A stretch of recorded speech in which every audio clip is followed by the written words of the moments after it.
We can probably just do 4 shares and check that. Now we have this name.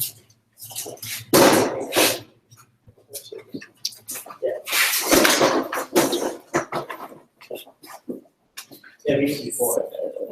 Yeah.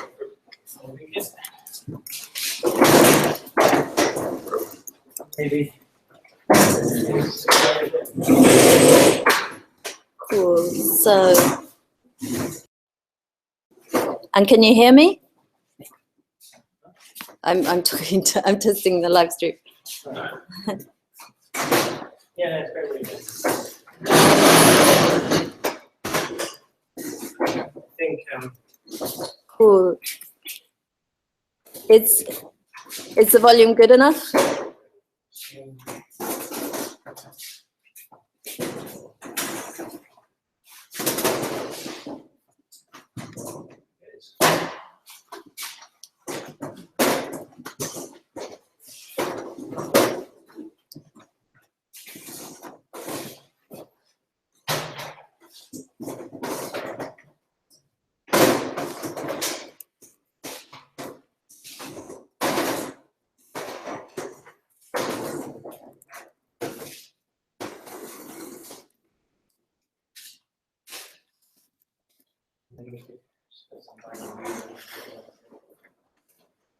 I'm just going to try and share the slides.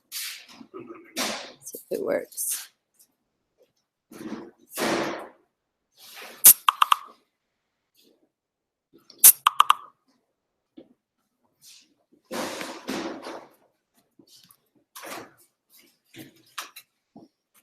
Can you see the, it looks pretty crazy, but can you see my desktop at the moment?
Oh no.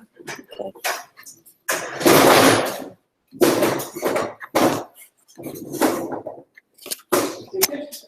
Just are we looking? Yeah, so the live stream is working. Yeah. I think we are live now. Okay, and we're just going to select the. Yeah, so whenever he's ready. Is it?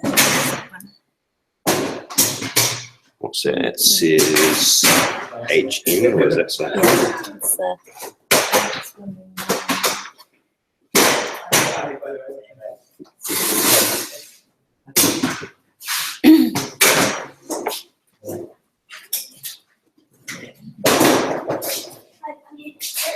it's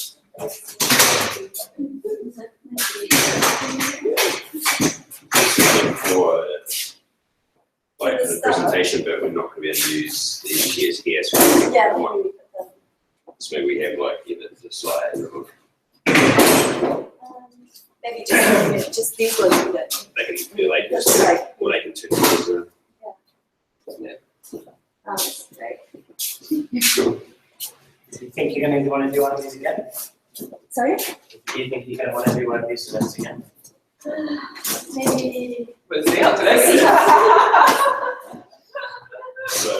Oh, today is all 7 hours. We're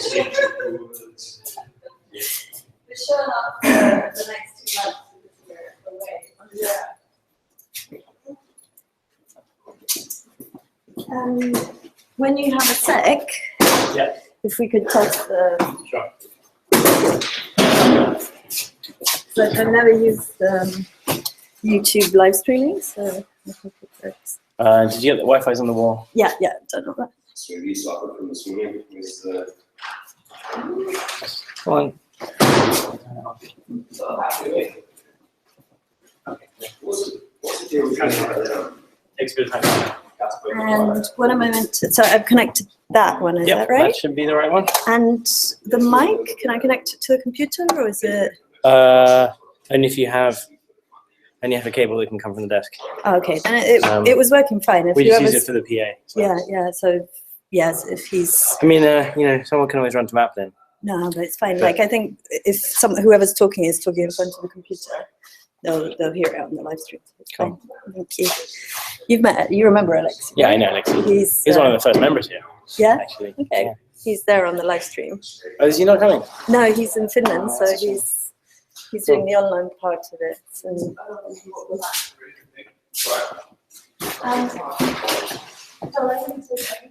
No, I think just get the breakfast things out and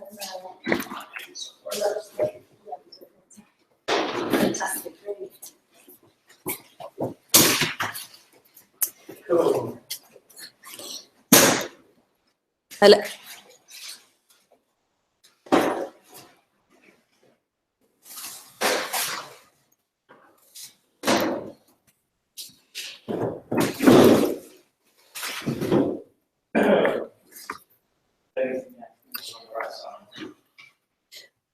Joel, do you want to come and put your presentation on? So, well, I'll see it to you. oh, you've sent it to me via email? Yeah. Okay.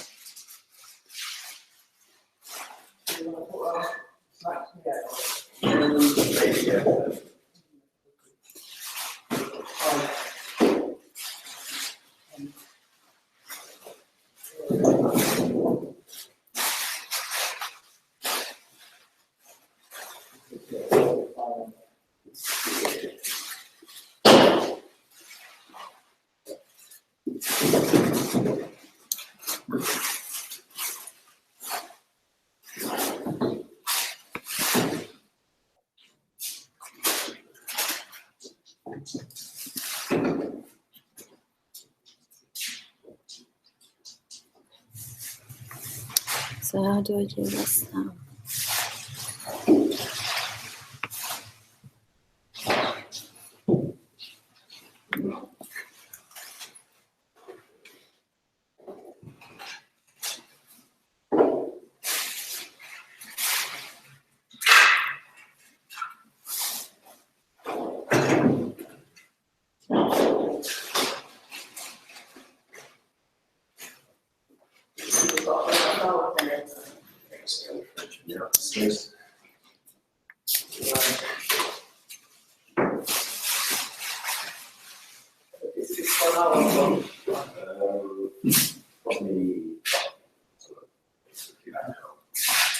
Give me a quick hand with that.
Okay, cool. It's government borrowing plus one. I think this is working. Or they can go do one of these really big units back. Yeah. And so the first Um, point of comparison is how much- Alexi, can you hear me okay? Yeah. And it's difficult because the core one is what's the normal low, I might say 5% of the years or something. And this is not a normal low. It's got bells, it's got whistles, it's got go-karts, it's got big lorries, it's got everything. So we need to try and that's maybe what I can help you do is to take away the price and try to move on. Yeah. And I mean, I disagree. I'm not agreeing with Nick Right. on this. Cool. Yeah. And I've spoken out with confidence actually. And the correct counterfactual is that it's the first option. Because that's the only, that's the thing which sometimes is not. So actually, in the case of the wills, that might be 2 years. We'll get to the like benchmarking. Well, then you benchmark it's the 2 years. Even though it's it might be more service year. Yeah. But the big thing is that will last 2 years. It's only 2 years. Yeah. So you compare the 2 years with 2 years. And then you might think that LOBO would be cheaper than actually costs. Yeah, but then plus the interest saving compensate for the optimism.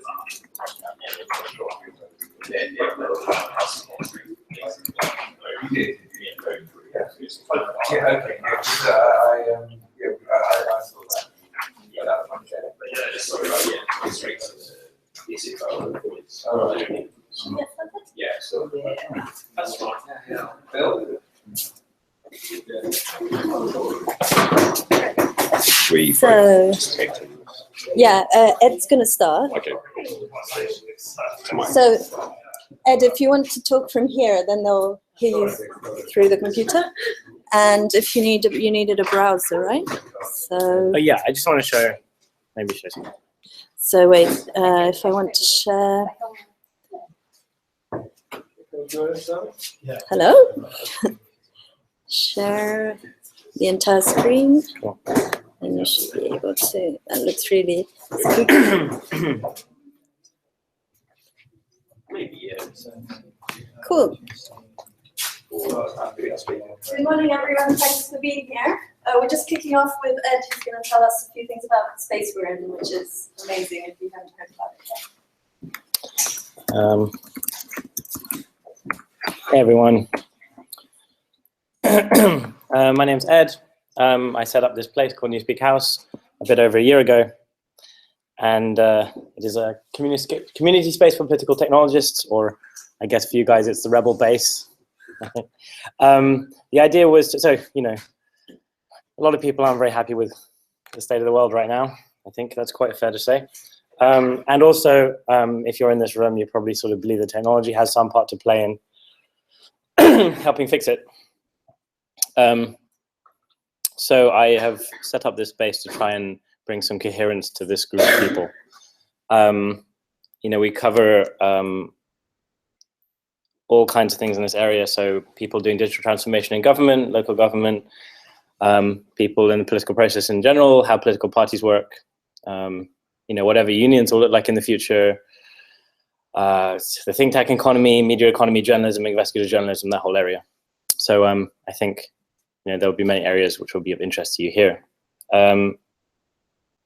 We host a whole load of events. You know, we probably hosted about 200 events in the past year, like this one, with people like yourselves.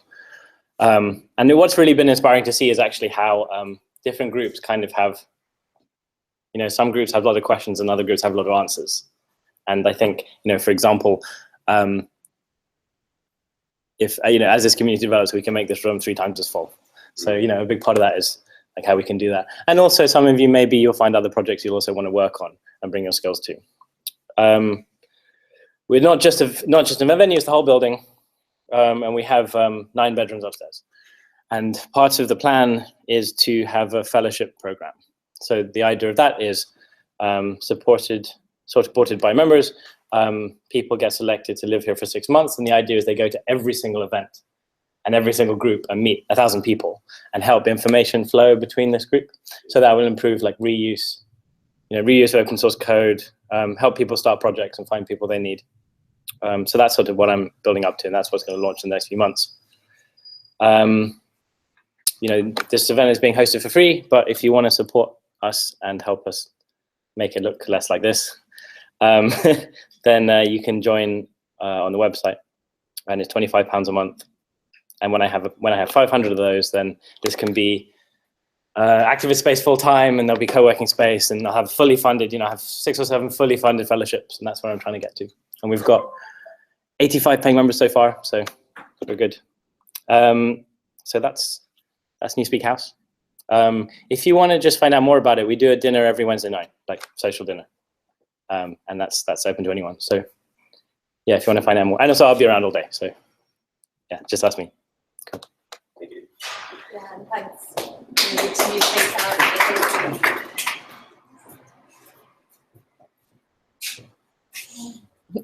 Yeah, thanks a lot for hosting us, Newspeak House and Ed.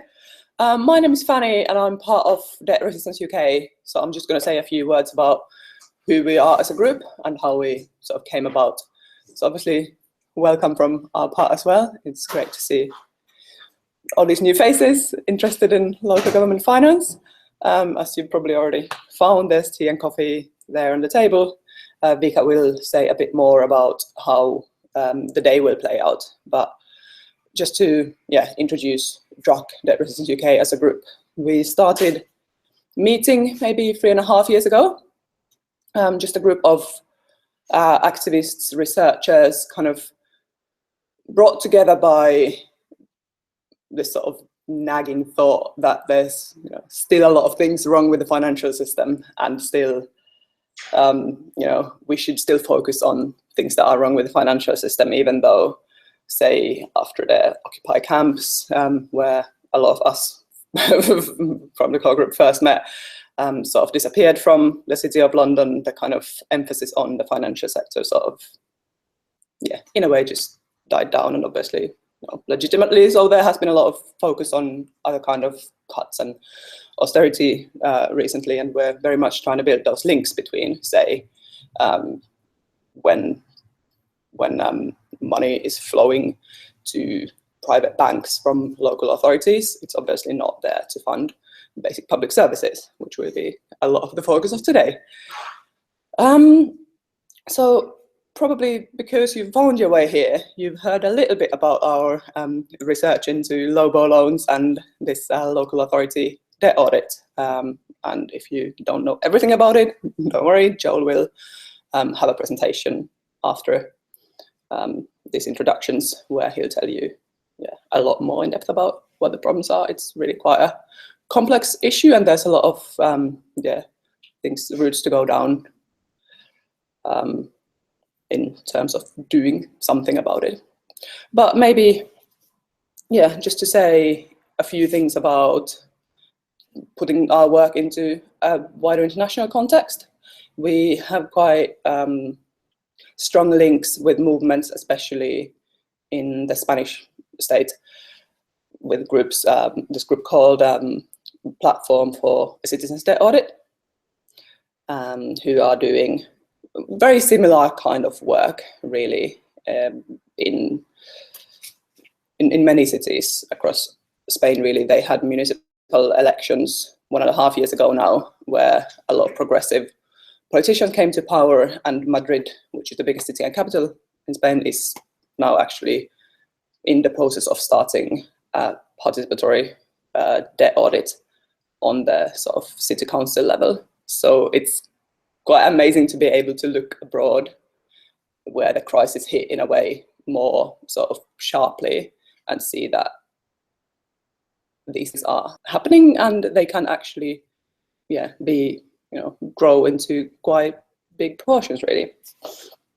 But even though this local authority debt audit is maybe the most high-profile thing that we've been doing, it's not the only one either. We have members who are also interested in different things. We have been working on things from climate debt to solidarity with the Greek debt crisis and the way the EU has handled it, and student debt. And for instance, last year we had a series of monthly film nights at a community space called The Hive in Dalston, focusing on the financial sector, but also on housing, on student debt, other things that I can't remember right now, but just, yeah, we try to kind of bring different aspects of debt into conversation and also find the links between all these different things. And I won't speak for that much longer so that we can get going, but it would be really nice to get a sense of who is in the room, because it seems like there's probably quite different things that at least we've found in our group already, that people come to debt from quite different perspectives. So it would be also really interesting to hear a little bit about, yeah, what brings you here today? What is the angle that you're interested in? So if you can just, in a really, obviously, I'm sorry for live stream viewers, you won't really get much out of this go around, but it's nice for us in the room to get a bit of a feel of, yeah, who we're actually working with for the day. So if you can just really quickly say your name, really whatever you want. We start from the back and work forward. No pressure at the back. Hello, my name's Niall. I found out about LOBO loans from my local big party. Yeah, I live in Newham, and they were one of the first to be exposed for being like this LOBO loan thing, and lots of the council tax money getting spent on that, which should be going to, you know, more important aspects of the community. And yeah, I just want to find out more, and this looks like a good opportunity to get involved with it. I don't know too much about it, so, you know, just get to find out a bit more. For me, Yeah. my name is Yelena. I'm a multimedia producer and visual worker. This year's New Year's resolution for me is to get into big data a bit more and work on more big data projects. Okay, I'm Simon. I've been involved with something called the People's Audit, which is encouraging people to use legislation which allows you to audit your local council and see how your money is spent. And I came to, I guess, really sort of from where I live in Lambeth. I could see that money was being spent for political reasons rather on the basis of sound finance, and also just seeing with all the cuts that the likes of Capita and Mears and Morrison weren't filling in with the pain that libraries were being closed, kids' playgrounds being closed. So yeah, that's sort of where I'm coming from. I'm Bill. I work with Nick at the moment. We're investigating LOBO loans. We're currently in the process of trying to gather political support, and hopefully, yeah, with the ultimate aim of getting some of the money back from the banks into the local councils again. So I'm Nick, I work with Bill, and that's exactly what we're doing. We're developing actually a website called nolobos.com, but it's in development. But the idea is to bring a legal and political and mediatic challenge to these loans, which are, as Niall was saying, I think 80% of Newham's council tax goes to pay the interest on these loans, and they're pretty obviously illegal. And so, but the difficulty is to try to both sides to the transaction. Neither side to the transaction wants to unwind the transaction, and so we see the objective as to get external support for the idea of a group or class action in order to address the problem. Hi, I'm Maria. I'm coming to this, I guess, from lots of different angles and not much knowledge of work in environmental sector, so interested in the climate money, but then also as a local citizen quite interested and realised that I don't actually know much about what's going on. So I thought I'd better find out more. And yeah, I'm over based in Hounslow, so I was sad to see it on the list. I'm Eleanor. I work in homelessness, so in Hackney, so I've got quite a bit of contact with the local authority, and I'm quite interested in how it manages its housing. And I usually organise with a group called Feminist Fight Back, just historically been interested in anti-cuts activism, especially around local authority provision. And I'm quite interested in local authorities as a sort of focus of activism. Yeah. I'm Neela. I don't have much to say. I'm just really interested in one of the useful. Hi, I'm Joel, a member of Resistance UK. I used to work in local government as a town planner, so I guess I have a bit of an idea how these organisations operate from the inside. And yeah, more recently been involved in some research and campaigning to try and get these LOBO loans to clear legal debt written off, so money can go to funding social services where it's supposed to go. I'm Vika, also a member of Debt Resistance UK. Come at this at different angles. I'm particularly interested in looking at those spaces where democracy and finance overlap and how we can use the democratic processes to fight back and reclaim our institutions and so on. Don't worry. I'll leave it to you then. Thanks everyone. Thank you, Benny. So don't worry if you don't know much about it. Joel is going to give us a thorough presentation, but also there's a lot to take in. So just, you know, don't worry if like you're skipping bits and so on. We've got the whole day to sort of go deeper into things and just come and talk to the three of us if you want to find out more. Just a quick, Joel, if you want to start coming here, but just a quick description of how the day is going to go. So Joel's now going to give a presentation. And then after that, we're going to have like a workshop session. And the idea is really that like you do what you feel like doing. So like if you're into graphics, you could be like, okay, how can I translate this into something that is more understandable by people? If you're into data, then we have some data you can work on. After Joel's presentation, I'll explain a few tasks that would be really useful for us. But you don't have to stick to those, you know, do whatever you feel is more interesting for you. I need to just find your presentation now. Is it here? No, it should be, I think, if I do. I think it's better if you stay here. Do the video as well. Yeah, I'll stay here. But if you stay here because of the mic. Right. Okay, there it is. Cool. And we'll need to switch the videos if you can. There's the link on the slide, Right, cool. but I'll be here. Cool. Fantastic. So, local authority debt. Now, I guess, yeah, this is an issue I've sort of been looking at personally, and we've been looking at with Druck for the past 3 years. So we've gone from being complete novices knowing nothing to, you know, somewhat kind of expert. But if there's any sort of issues I kind of bring up and aren't clear, please jump in, ask to clarify.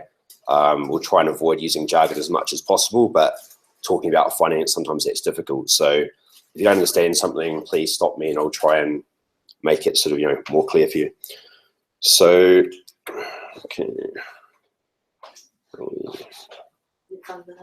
Hang on, where's, just, no, I think you need to go on the presentation. Okay, right. Yeah. And you just scroll down. Yeah. Cool.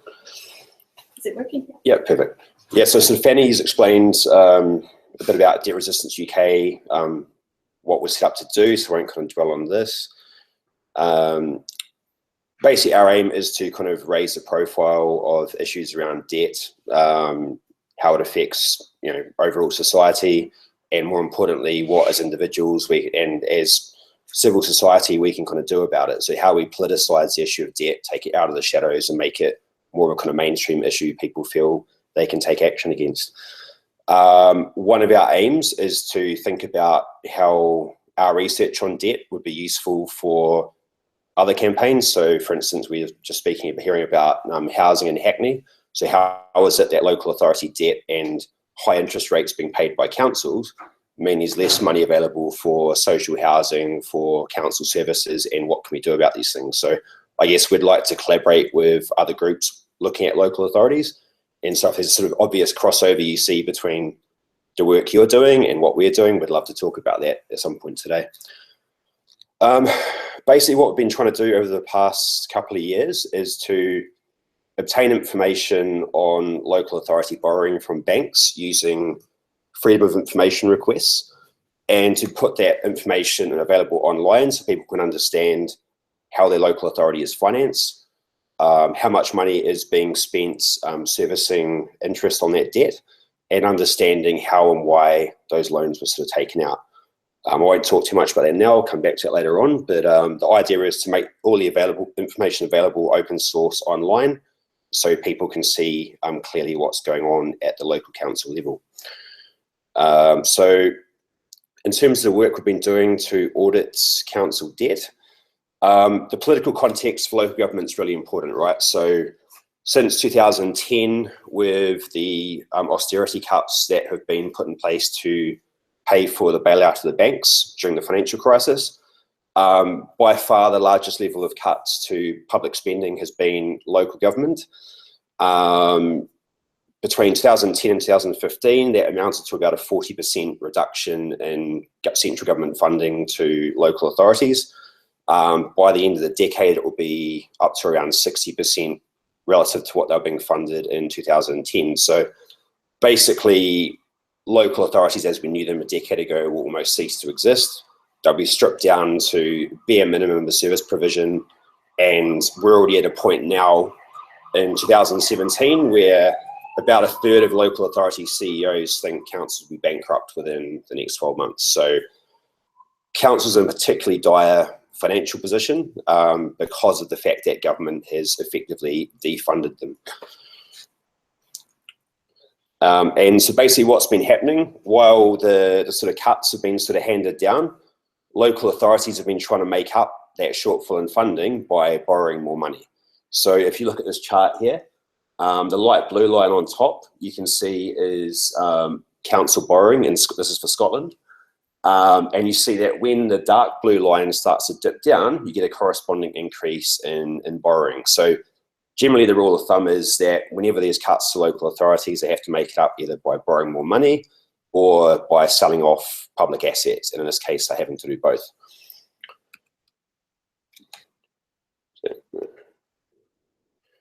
Okay, so I guess just a little bit of kind of economics for you. This guy here, his name's Professor Michael Hudson, one of my sort of intellectual heroes, I guess. He talks a lot about unearned income or rents, and this is something which has been largely ignored by economists over the sort of past 20, 30 years. And so I guess today, just to point out, we're talking about interest, which is effectively rent on money. So we're talking about banks, we're talking about loans from banks, and we're talking about comparing the interest rate on those loans, which banks charge, and comparing the interest rates to the rates on government loans. And so that's, yeah, one of the key things we're looking at today. A great example of local authority debt is Newham Council. We've got several Newham residents here today, which is great. Newham, if you sort of look at this chart, went on a bit of a borrowing binge in the mid-2000s ahead of the Olympic Games. And you sort of see that there is an almost kind of build up of debt now. Unfortunately, the chart's chopped off a little. But the years here are, say, I think 2006 for the debt for loans through to 2009 for the Royal Bank of Scotland on the right-hand side. So Newham basically borrowed more than £500 million from the banks in the space of about 5 years. primarily from Barclays. About half that amount is from Barclays Bank. Second largest lender being the Royal Bank of Scotland, RBS, after it was bailed out by the government in 2009. Now, the interesting part of this issue of LOBO loans is, as I mentioned, looking at the interest rates on the loans relative to a government loan. And about a year ago, Debt Resistance UK was involved with Channel 4 Dispatches in doing an investigative piece looking at this issue for TV.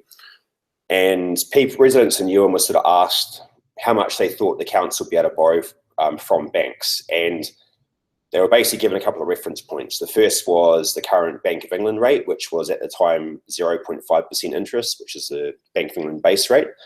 And they were asked to think about their own personal mortgage and think about the council and sort of say, do you think the council, the rate it would borrow would be higher or lower than your own personal mortgage rate? So the average person who was asked this question was sort of thinking, well, maybe the council borrows at like 2-3%. My mortgage is probably like 4 or 5%. Surely it's going to be lower than that. And most of the residents were shocked to hear that the council was paying as much as 7.6% on the loans they're taking out from the banks. And the obvious question is, why is this happening? This was some sort of coverage of the issue in the Financial Times early last year by Jim Pickard. He looked at what's called the face value of the loans, the amount they took out, 563 million. And then compared that with the amounts in the council's financial accounts at the end of the year, which was 959 million. And the reason there's a difference between those two is effectively because interest rates have dropped since 2008-09, and the costs of breaking out of those loans or cancelling the contract has increased significantly. So the face value or the carrying cost of those loans has shot up, and at the moment, we think that breakage cost for Newham is somewhere around about £1.3 billion if they were to try and buy their way out and cancel the loans. So this chart looks at the cost of servicing debt. So the amount the local authority is spending in interest payments relative to the income the council gets from council tax. So the amount you or I pay if we live in the borough, that goes as a local contribution towards services. Now, Newham is by far the worst. This chart is basically, there's sort of 20 or so local authorities where objections were raised to LOBOs in the past 12 months. At Newham, 80% of council tax or equivalent is going towards paying debt interest, both to banks and to government. Across London boroughs, the average is about 23%. Just as a kind of comparator. For Scotland, about 43-44% of council tax on average is sort of soaked up servicing debt interest. And as you can see, there's an extraordinary amount of variation between the councils, partly because of economic factors, how many people live there, how big the council is, and partly because some of the councils don't have a lot of debt, particularly county councils in the shires. So talking about the cost of borrowing, we did some analysis at Newham and sort of looked at the amount they're spending in interest payments each year relative to the cuts that the council was saying they had to make to basically account for the fact that their funding from central government was being cut. And what was interesting about it is you look at the amount Newham was saying they had to save each year as part of the austerity cuts, 50 million, and turns out they're paying £51 million a year in interest on these loans, which is quite a kind of neat comparison of the sort of scale of this borrowing and how much money is being soaked up in servicing bank interest.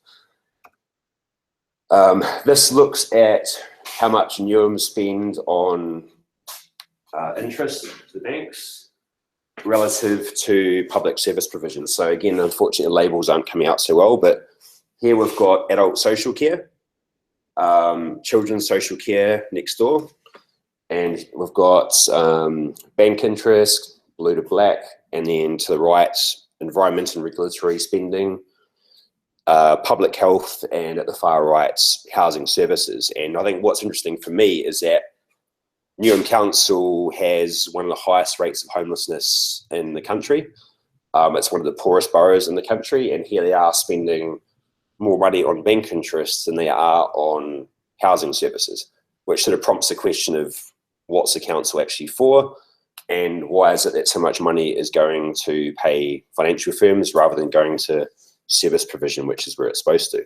So this is a report which came out end of last year, something like 12,500 homeless people in Newham, most in England, 1 in 27 residents in the borough. Crisis levels of homelessness, which both the council largely tries to ignore. So I guess, the question you get to is, okay, councils have got a lot of debt, they're paying high interest on these loans, but how do we get to this point? Why do local authorities, why have they been encouraged to borrow from banks? How did this all come about? There's a really interesting precursor to LOBO loans, which sort of came out in the late 1980s after deregulation of the City of London, the Big Bang. And basically what happened was a large number of councils, including Hammersmith and Fulham in London, were encouraged to take out speculative bets on interest rates using interest rate swaps. And so at some points in the late 80s, auditors were kind of flagged up to the fact that councils had amassed billions of pounds of financial liabilities using interest rate swaps. And Hammersmith and Fulham was sort of the basket case, which became the sort of poster child of this sort of scandal. But effectively, at one point, the government was worried Hammersmith and Fulham might become bankrupt because it has sort of taken on board so many of these swaps. And so objections were mounted by local residents with the help of the Audit Commission, and there was a series of legal cases which followed. Ultimately, what happened was that it was deemed to be ultra vires or illegal for the council to speculate on interest rates, because that wasn't their core purpose. Councils are here to provide services, not to speculate in financial markets. And so the contracts were declared illegal and they were unwound, and basically everyone got put back to the state they were in before they took out the contracts. As you can imagine, the banks weren't particularly happy because they lost a whole bunch of money. But as a result, Hammersmith and Fulham didn't go bankrupt. And as a result of that legal precedent, effectively what happened was it was made illegal for councils to take out standalone swaps and derivative contracts. So the council was prevented from speculative financial deals to protect the taxpayer. And so effectively what happened after that was the banks found a way of engineering around those restrictions with the Hammersmith and Fulham ruling. But just to give it an idea of the sort of politics of the sorts of people we're dealing with here. So this guy here is Michael Spencer, who's the chief executive of ICAP. ICAP is the largest brokerage firm in the world. So what ICAP do, they sort of work between, they're intermediary between the bank and the local authority. So they arrange the transactions between these large clients like councils. And Michael Spencer just happens to be a major donor to the Conservative Party. So he was the chairman of the Conservative Party in 2009 before the election. And he was gifting around £1 million a year to Conservative Party coffers. And turns out that Michael Spencer's firm, ICAP, they had a subsidiary, a business unit called Butlers, which was also providing advice to local authorities on how to borrow money and where to invest it. And we'll talk a bit more about their role in a minute. But to give you an idea of, so I guess the most recent kind of, the best known scandal in local authority finance in recent years was in Iceland. So basically what happened in 2008-09 when a series of Iceland banks went bust, it was found out that £1 billion of council money was invested in those banks. And it turns out Michael Spencer's firm was the major player in giving the advice to the councils to invest in Iceland. And so a lot of councils like Kent, Barnet and London lost a lot of money, and some of them are still waiting to get their money back. So you can kind of see how much they lost. So Kent, 50 million, Nottingham, 41, Barnet, London, 27 million. And as you can see, the majority of that advice came from ICAP. In terms of, I guess, local authorities, how they're funded and how much debt they currently hold. So overall, the total stock of council debt is about £87 billion. And of that, if you look at the chart below, the vast majority, around 75%, is from what's called the Public Works Loan Board, which is a part of Treasury, part of government. Loans from the Public Works Loan Board generally come in the form of a fixed rate loan or a floating rate loan. Generally, they're at quite competitive rates, but what we sort of find is that the treasurer, whoever runs the chancellor, can actually kind of change interest rates, the profit margin on Public Works Loan Board rates. But as a general rule, it's quite competitive.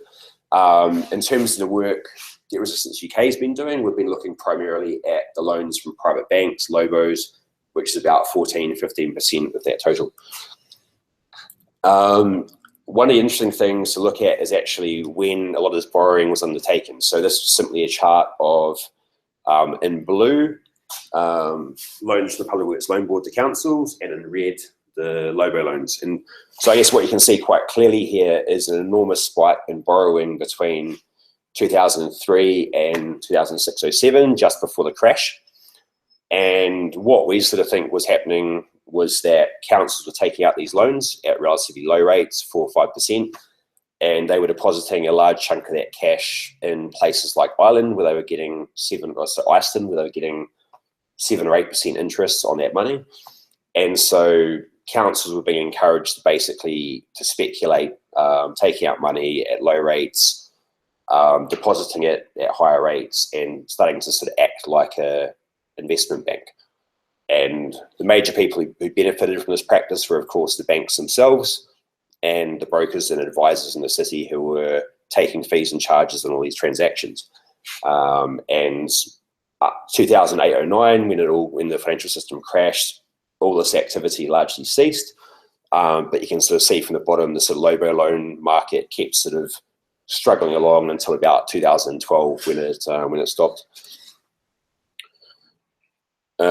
Just to talk a little about the role of central government in encouraging the LOBO loan market.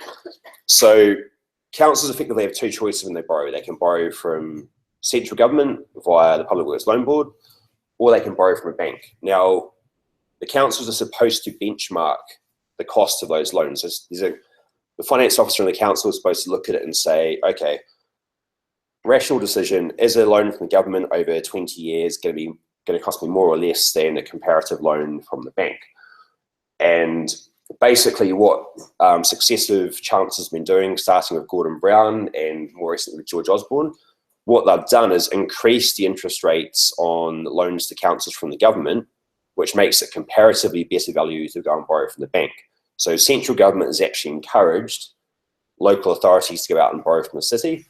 I think there's a couple of reasons they were doing this. One, to help prop up the banks after the crash by encouraging government to borrow from them.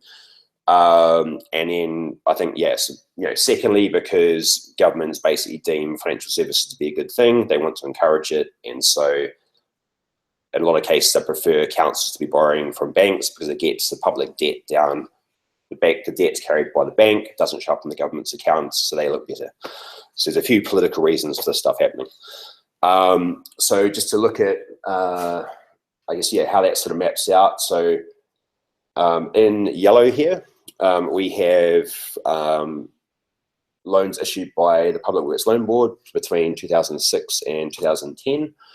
And in the blue, we have LOBO loans issued by the Royal Bank of Scotland. And what's interesting about it is after RBS was nationalised in 2009-10, you start to see a big jump in LOBO loans being issued by RBS. And part of the reason for that is because George Osborne increased interest rates at the Public Works Loan Board by 1%. So what that did, it made the cost of borrowing for a council from government 25% more expensive overnight.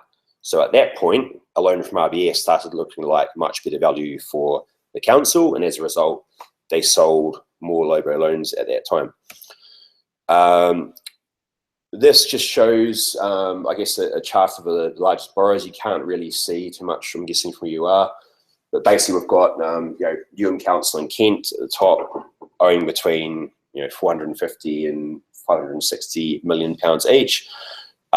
This just shows the top 50 borrowers, which is down to Kirklees and Dorset owing around 50 million. So that just shows the largest borrowers. In terms of the issuing banks, the banks which have handed out the loans, by far the largest is Barclays.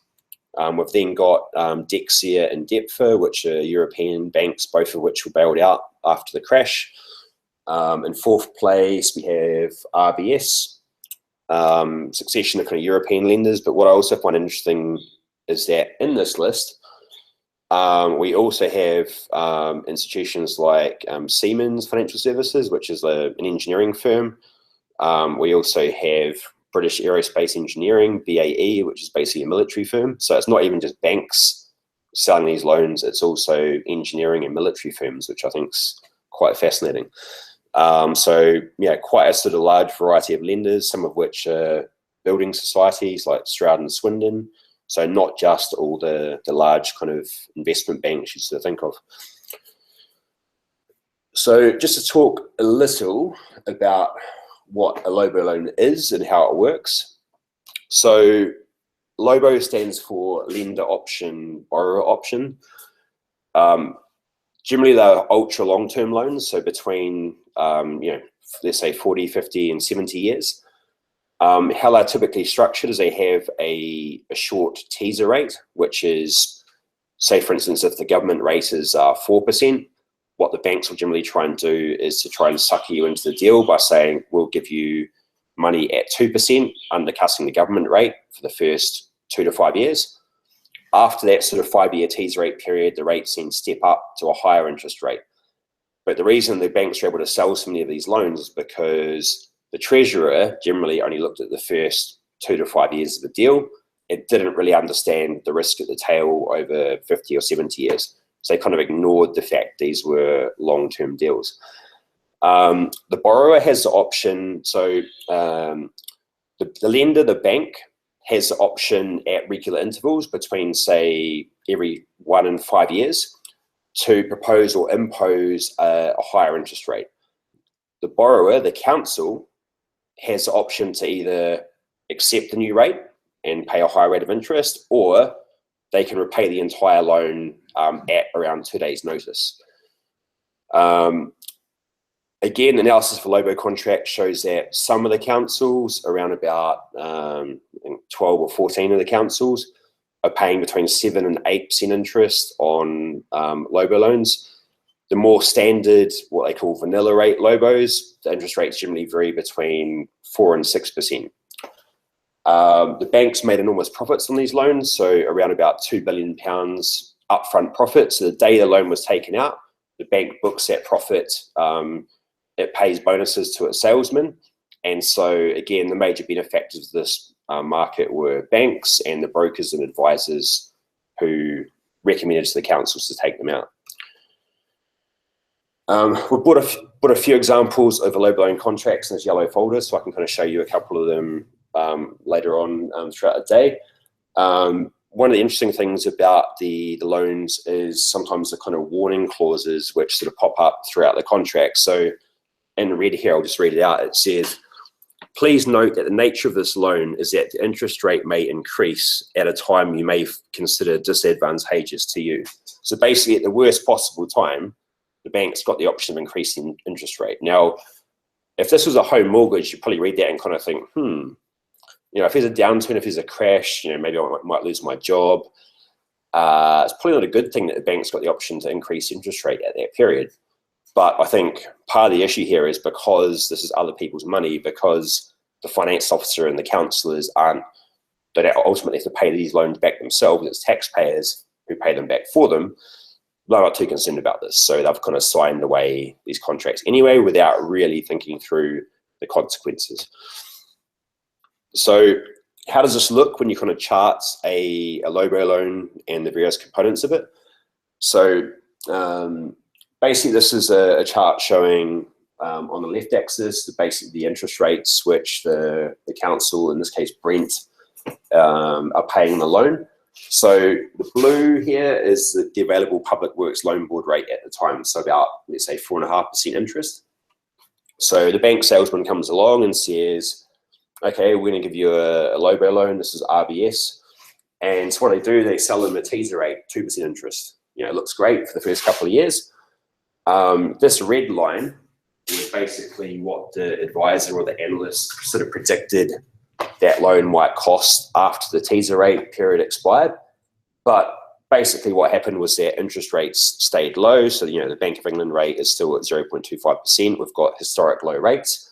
And so because of that, the actual interest rate the council's paying is shot up. So they've gone from paying 2% for the first couple of years up to paying around 7%, where it's basically stayed since. And so effectively that council could have got money, you know, around about 2% cheaper had it simply borrowed from the West Loan Board.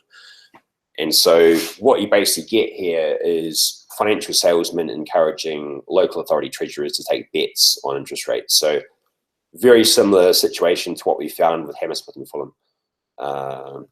And basically they've been able to get away with this because what they've done, rather than getting the council to take out standalone derivative contracts, they've issued the council a loan, but with derivatives inserted inside the contract. So they've found a way to engineer around the legal restriction. There's another important difference with Hammersmith and Fulham, which Yeah. is that Hammersmith and Fulham did actually have a chance of winning the bets. Yeah. They were betting on the toss of a coin, and if the coin went one way, they were going to win, and if Yeah. it went the other way, they would lose. Under the LOBOs, the council has no chance Of winning the bet. of winning the bets, because if the coin goes the council's way, the bank can just take it away. So it's very different. It's like a derivative, Yeah. but worse than a derivative. Yeah. Okay, so just to give you an idea about why the councils took out these loans. So one important point to note is that it's not just the finance officer at the council who ultimately makes the decision on these things. The council also has external financial advisors. The main players in this market were Butlers, which was a subsidiary of ICAP, Michael Spencer's firm I was just talking about. The other major player in this market was Sector, which is a subsidiary of Capita, the largest outsourcing company in the UK. Capita were the financial advisor to around 70% of local authorities, housing associations, universities. So Capita is by far the biggest player in the financial advice market to councils themselves.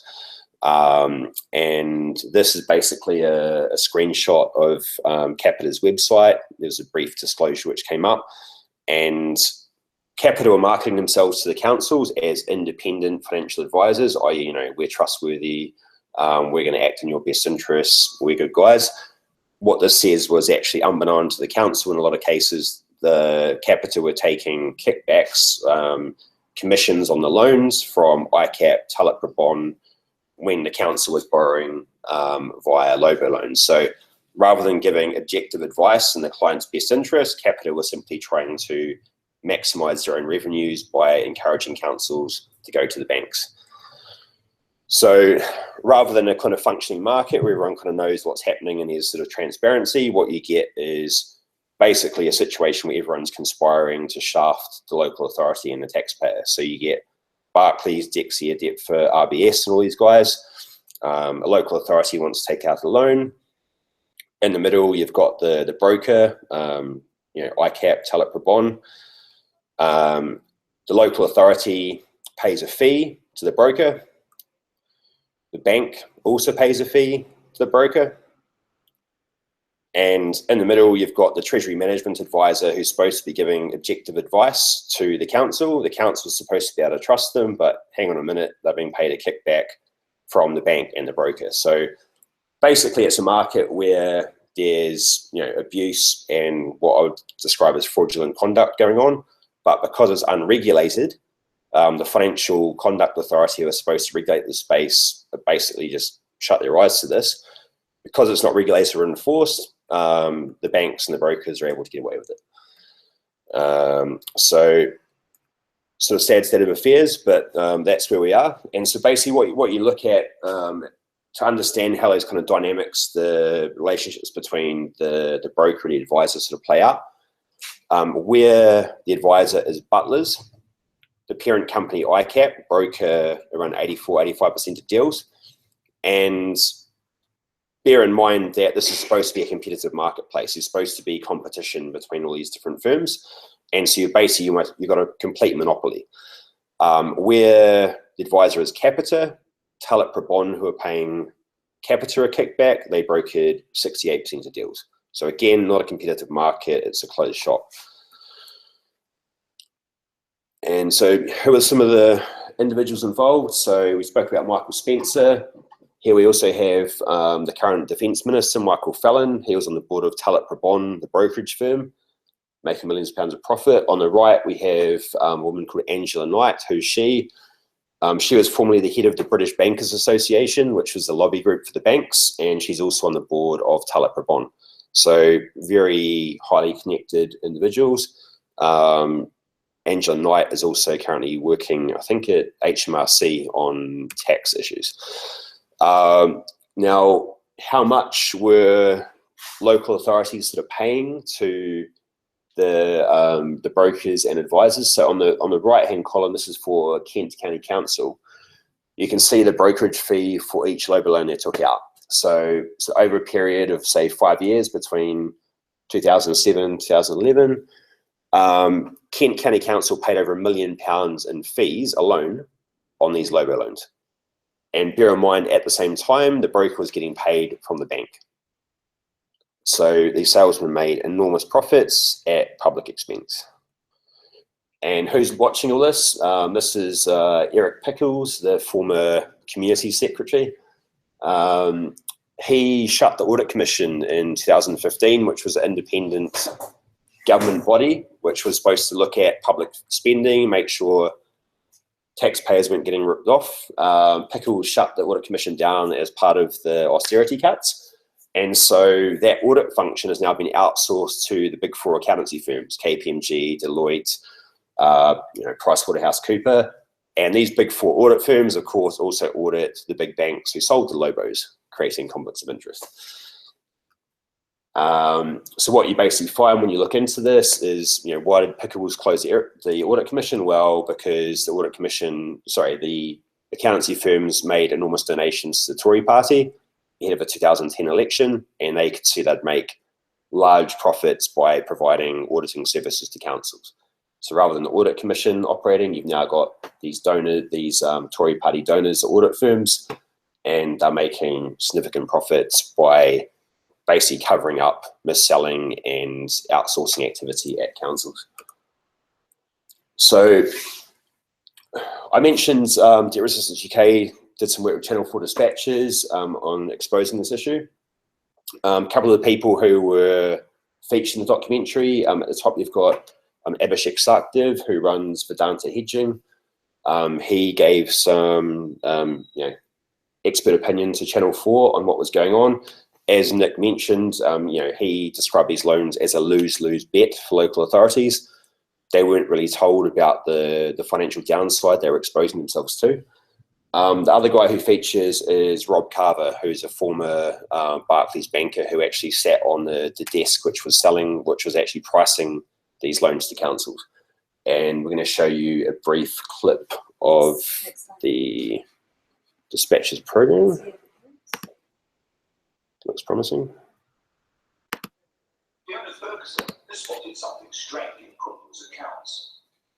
Bank loans totaling almost £400 million. I was very much struck by the way a lot of very long-term borrowings at quite high rates. So it seems to me there's a great leakage of money out of the council. What was your reaction when you saw the type of rates that they were paying? In one particular case, there was even 7%, more than 7%. 7%? 7%, yes. I was totally appalled because a local authority would expect to pay a very low rate of interest, and base rates are almost nothing just now. Many of the loans go by a name that's new to me and to her, LOBOs. These council officers thought they were getting a good deal. They were getting a low teaser rate, and it was working like a normal fixed rate mortgage. But they didn't understand that actually this was a lose-lose bet for them, and that if interest rates went down, they'd be faced with crippling breakage costs. And if interest rates went up, the banks would increase the rates. LOBOs are costing councils millions of pounds of extra interest because they're paying higher interest than they would be if they could go out and refinance or at lower rates. Just a quick going, dispatches is a program on Channel 4. We're doing a program on council authority loans, right? Europe, have you heard of a LOBO? No, not many people have. These are loans that local authorities take out with banks, and Europe's got quite a lot of them. It's got £563 million, and we only suggest the interest rate they pay on these loans. Now, what type of rate do you think you would expect a local authority to pay? I would expect it to be less than 1.5%. Would you reasonably expect it to pay? Yeah. 5.5%. Okay. Just have a guess. 2%. Okay. Will you answer it? Okay. Just write it down there. They're actually paying up to a rate of 7.6%. Really? Oh my gosh, that's a lot. Yes, I've asked the question, why? Why is it that rate? 7.6%.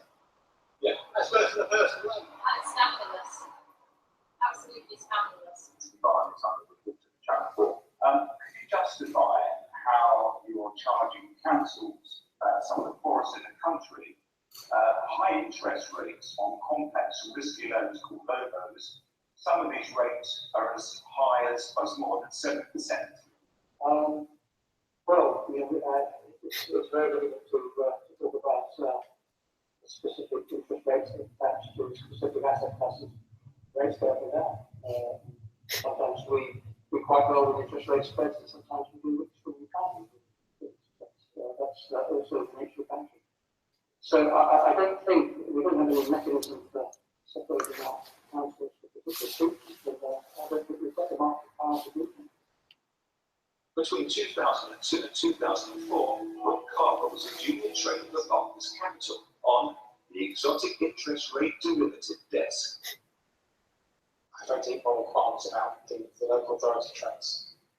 Deep moral qualms. To explain what those qualms are. I didn't feel that the trading we were doing was, I didn't feel that they understood the business that they were getting into. And I didn't think ultimately it would be a very good deal for the local taxpayers of that authority. Why have you decided now to talk out publicly? The local authorities are in a very difficult situation at the moment. Cuts the central government's making to their funding means they're having to cover all the central services. But they're still stuck paying these very high interest loans that they can't get out of. That's probably having quite serious effects. Time to play the dispatches LOBO game. This time in Walsall.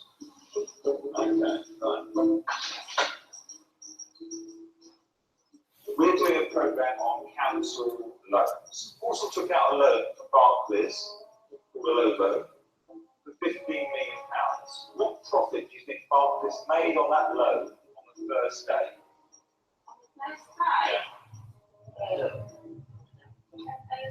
£10,000. So just put your answer there. £6,000. The answer is 1 million. Okay, that.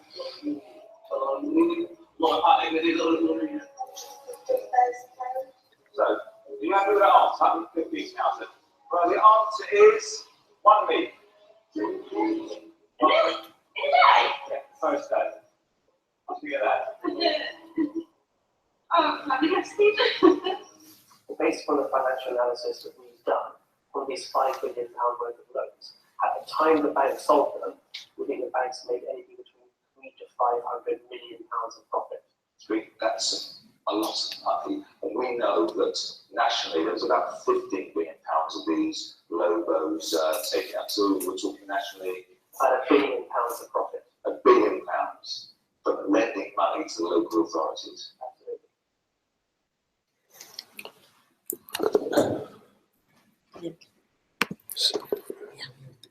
And was so just, I'll just try and push through this quickly now so we can crack on. But sort of point out, while there is a financial regulator, in this case the Financial Conduct Authority, who is supposed to regulate banks and financial institutions, they basically take a view that councils are what they call sophisticated borrowers. They should know what they're doing. And so the FCA kind of just washed their hands of the fact that this mis-selling by the banks has been happening, and they refused to investigate it. So basically what happened after dispatches was that Clive Betts MP, who's a Labour politician, he is the chair of the Local Government Select Committee. They briefly announced an inquiry into this issue. A couple of people, including Abhishek and Rob Carver, presented to that committee, which was about just over a year ago. So they had one hearing and then basically didn't do anything to follow up. There was no report. They took evidence from a handful of people, and effectively it's gone nowhere. This guy is Andrew Tyree, who's the chair of the Treasury Select Committee, who basically create financial policy to regulate the financial sector. They've also had an initial look at this, but again, we haven't heard anything back, and it's not clear what's happened in the sort of past 12 months. So I guess we're at the point now that the regulator and the governments don't seem to be doing much, that we're starting to look at options for legal action and for empowering local people to take action on this issue themselves. Basically, that's happened over the past 12 months in the form of Audit Commission Act objections, which Simon was talking about in relation to Lambeth. What we've done at Debt Resistance UK is helped about 20 people at councils around the country, including Newham, put in objections to their accounts and saying we think the borrowing was irrational, potentially illegal, and we want the auditor and hopefully the High Court to take a look at it. That then goes through a process where the auditor does an investigation, prepares a public interest report, and we sort of hope it may result in some of these loans being declared illegal, but it's certainly not guaranteed. So we can sort of talk a bit more about this this afternoon, but currently it's been, so 12 months without sort of hearing too much back from these councillors where there's been objections made.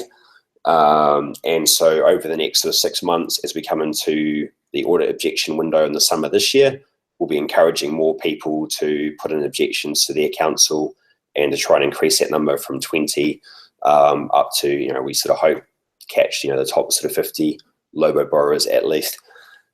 So yeah, just in terms of, I guess, the politics of what we're doing to wrap up, the citizen debt audit is not an attack on local government. So I think our analysis of the problem is that, this is about reclaiming democratic institutions like councils that from the clutches of the financial sector. So we think, the fact LOBO loans have been sold to councils is an act of mis-selling. So we're not here to kind of blame the councils, but to sort of help them try and recuperate public funds, which should be funding social services. So perhaps, Vika, if I just hand over to you now to sort of talk about. Do you have one more slide? I think this is yeah.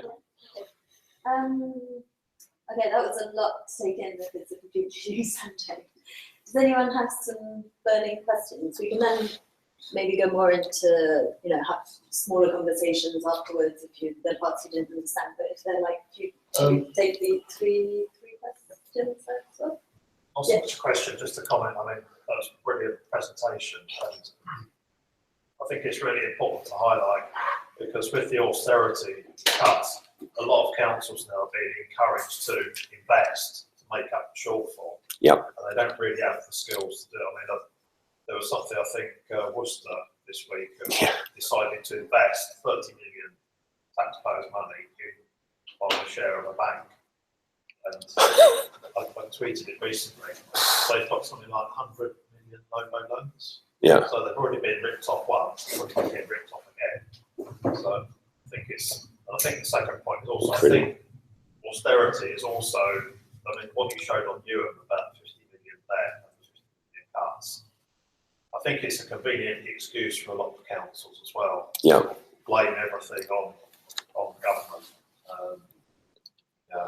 I think it's, just very briefly on Newham, a guy I sort of follow on social media, he was tweeting out, so the mayor of Newham Council, Robin Wales, he's been in power about 14 years, but when he was elected, I think it was mid to late 90s, his policy manifesto actually had an explicit objective of basically forcing out poor people from Newham Council in order to jack up property prices.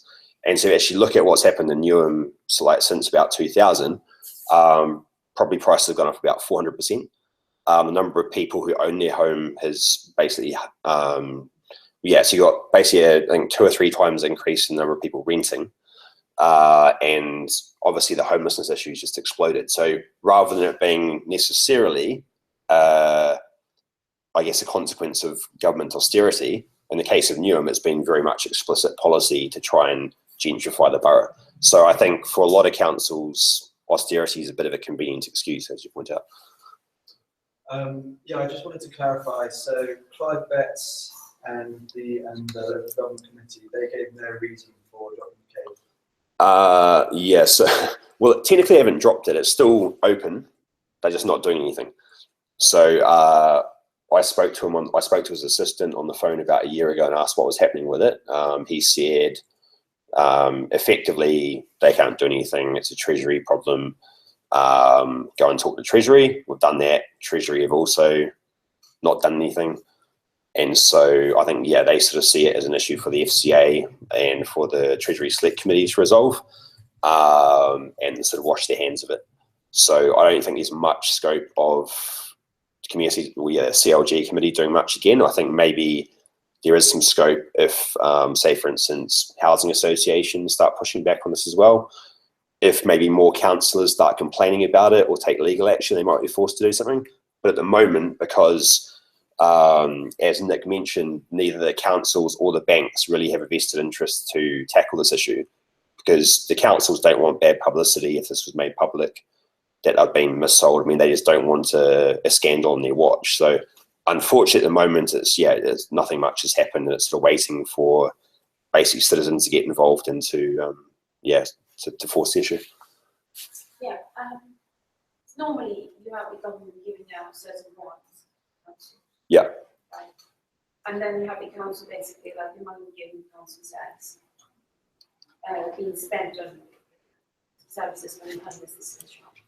Is there no way to increase the amount of money that being given away to the council? That makes sense. So that they can stop borrowing.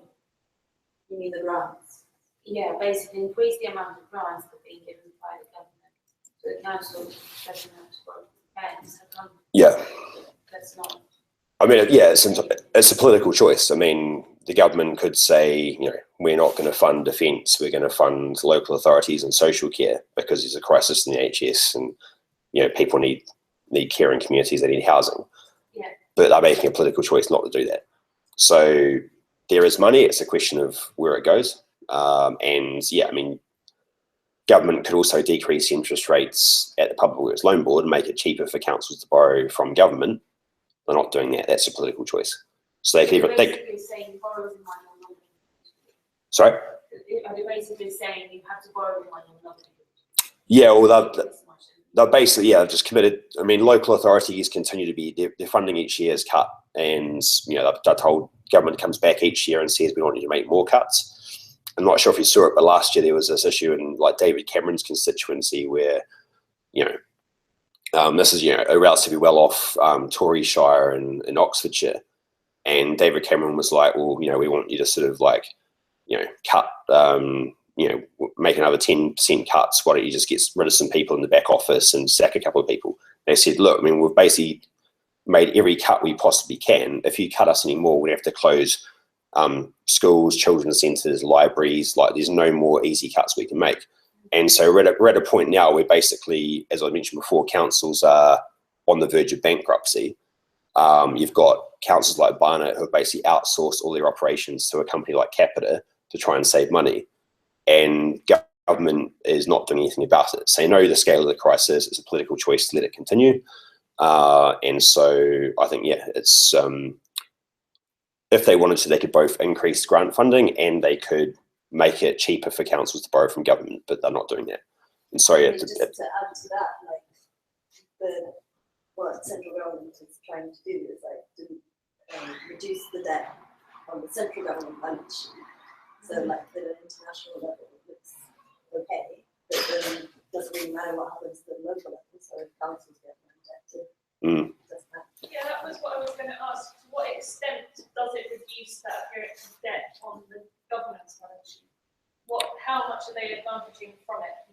Yes, I mean, in terms of these LOBO loans, I mean, the amounts that they borrow from the banks is about 15 to 16 billion. So, you know, in some measures, I mean, the accounting, basically this, whether or not the loans are on the government's balance sheet is driven by accounting rules. So it's about, a lot of this activity is driven by incentives written into the accountancy system to try and drive down public debt. And so as an example, another example of this, there's another type of loan which public authorities take out called a private finance initiative, which funds basically a way of funding hospitals and schools. Through that scheme in the last 2 decades, the UK government's committed to about £320 billion of infrastructure. And the whole reason PFI exists was to get that debt off the government balance sheet.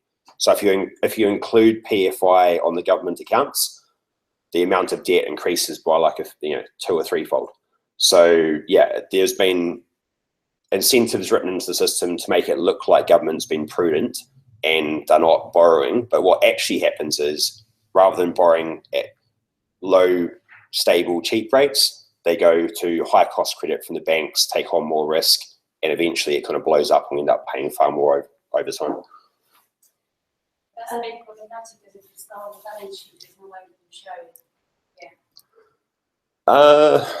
Well, I think, Nick Stoop is here, who's a financial analyst and a kind of expert in this stuff. So probably, let's have a conversation with Nick about the kind of how the liabilities increase off balance sheet and at some point have to be kind of brought back on. But effectively what happens is when the council or the public authority takes out these loans, they take on board a whole bunch of financial liabilities, which are depending on market conditions like interest rates. And if rates go the opposite way to what the council thought, their liabilities can significantly increase. And so the issue is that the council takes, or the public authority takes on a lot more risk than they would be if they borrowed directly from government. And so often it's both the case they pay more interest, and for instance, they have to break the loan contract, they'd have to pay an enormous breakage cost, which would cost them even more money on top of it. So it's a combination of the fact that it's not transparent, it's higher risk, and there's large break costs which are built into these private bank contracts. So from my point of view, if there was a way to show simply that's better, sort of visualize the data. Yeah, I mean, I think it would be good. So one of the things we're trying to do is, provide illustrations of council accounts in a way where all the sort of borrowing is much more simple to understand than it is currently presented. So rather than a couple of line items which are hidden as appendices to the council's report, providing sort of pie charts and illustrations which kind of show how much is actually owed into home. So we think it helps. Yeah, maybe we can go more in depth on this topic, like in smaller groups afterwards. But you'll see also from what I'll be showing you now how it's very much about how actually local government present the information and central government present the information. So one thing is like what's written on the loan, one thing is the actual debt and a prediction of it. So if you've got energy for another, I think 5 to 10 minutes, and then we'll have a break. I just need to find the right slides now. While the guy's looking for a slide, can I just say a technical point about the break we're soon about? We haven't got like an infinite amount of paper cups, so we'd massively appreciate if you could sort of try and, I've got a few sharp if you want to even just like, I don't know, write your name or something on yours so you can't remember. Like, it's not the end of the world to lose it, but I do not have a new one for every coffee. Can you, okay, can you check if on the live stream, Joel, I don't think it's showing. I don't know. Yeah. Sorry. Let me just do this. Hello. Okay, that should work. And Chrome.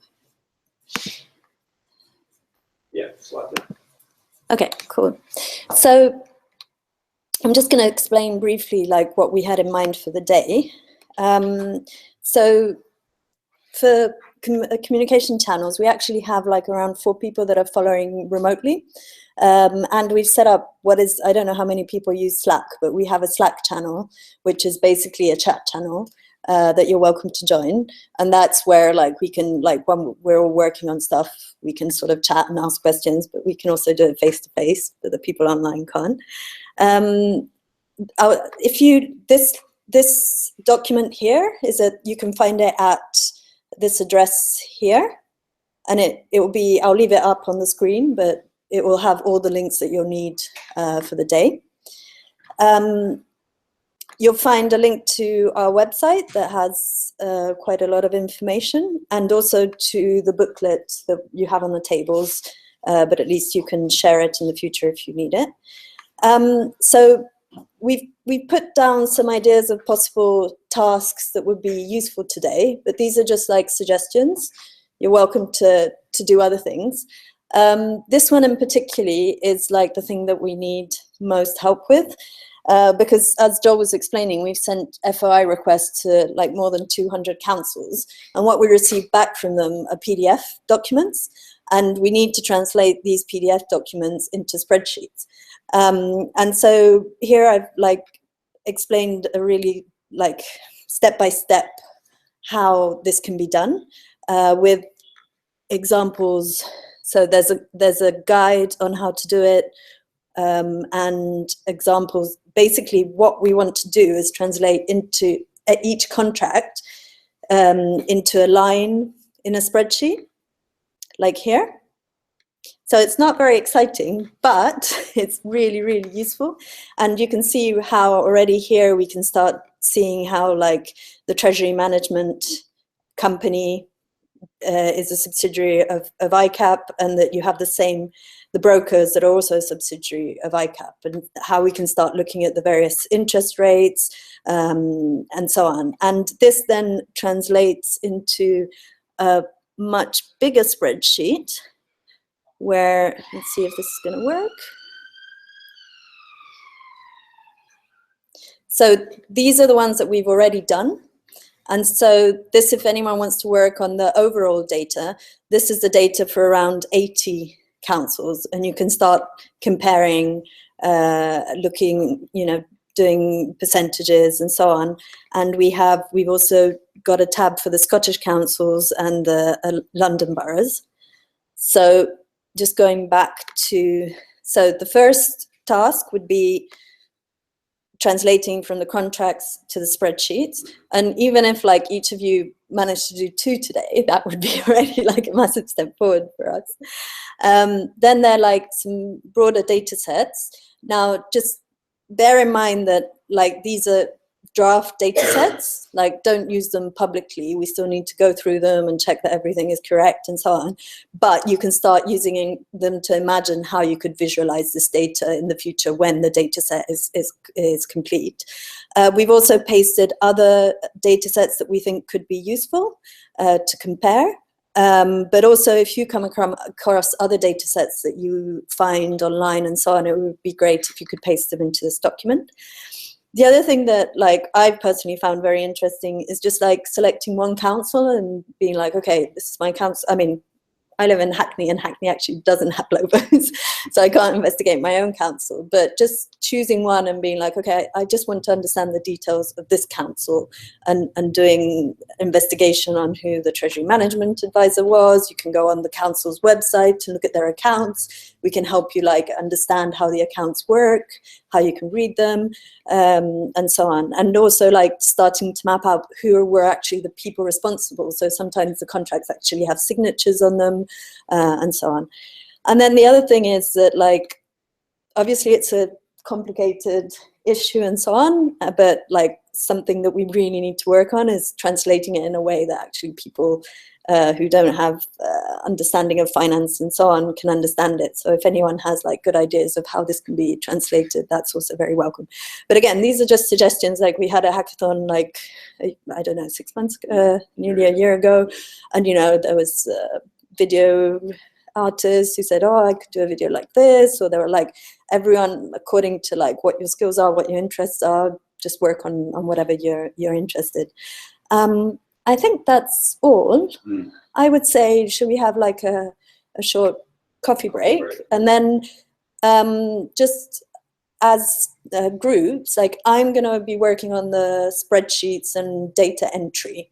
So if you're interested in doing a bit of that, I'll probably sit here. So just come and join me. Well, get hold of Joel if you want to go a bit more into detail about the finances, maybe with Nick. Yeah. And I don't know, Fanny, if there's something in particular you want to be working on. But yeah, just basically get hold of us, ask us questions, and yeah. And we're gonna, I think maybe we have a coffee break now. We start off for an hour, and then we'll have, we're gonna go and get some bagels and we can have lunch together here.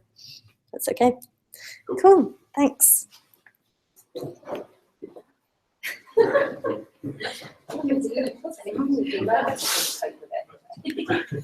I'm